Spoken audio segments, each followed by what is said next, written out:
ಹೈದರಾಬಾದ್ ಮೂಲದ BVR charitable trust ಸಂಸ್ಥಾಪಕ ಅಧ್ಯಕ್ಷರಾದ ಬೊಮ್ಮಾರೆಡ್ಡಿ ವೆಂಕಟರೆಡ್ಡಿ ಮತ್ತು ಸುಶೀಲಾ ವೆಂಕಟರೆಡ್ಡಿ ದಂಪತಿಗಳು ಕಳೆದ 30 ವರ್ಷಗಳಿಂದ ಸಾಮಾಜಿಕ, ಧಾರ್ಮಿಕ ಮತ್ತು ಶ್ರೀಶೈಲ ಪಾದಯಾತ್ರೆ ಮಾಡುವ ಭಕ್ತರಿಗೆ ಎಲ್ಲಾ ರೀತಿಯ ಸೌಕರ್ಯದ ಜೊತೆಗೆ ಸುಮಾರು 10 ರಿಂದ 15 ರೀತಿಯ ಸಿಹಿ ತಿಂಡಿಗಳ ಜೊತೆಗೆ ಭೋಜನದ ವೈಭವದ ಅನ್ನಪ್ರಸಾದ ಹಾಗೂ ಪ್ರತಿ ವರ್ಷ ಹೈದರಾಬಾದ್ನಲ್ಲಿ ಶ್ರೀ ಗಣೇಶ ಪ್ರತಿಷ್ಠಾಪನೆ ಎಲ್ಲಾ ರೀತಿಯ ವ್ಯವಸ್ಥೆ ಜೊತೆಗೆ 3 ರಿಂದ 4 ಸಾವಿರ ಜನರಿಗೆ ಭೋಜನದ ವ್ಯವಸ್ಥೆಯನ್ನ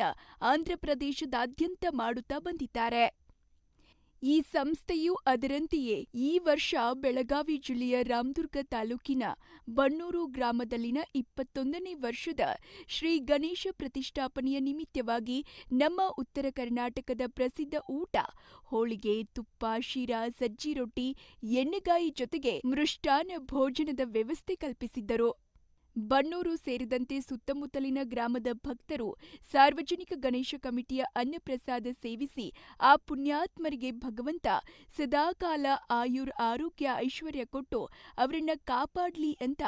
ಮನಪೂರ್ವಕವಾಗಿ ಹಾರೈಸಿದ್ರು.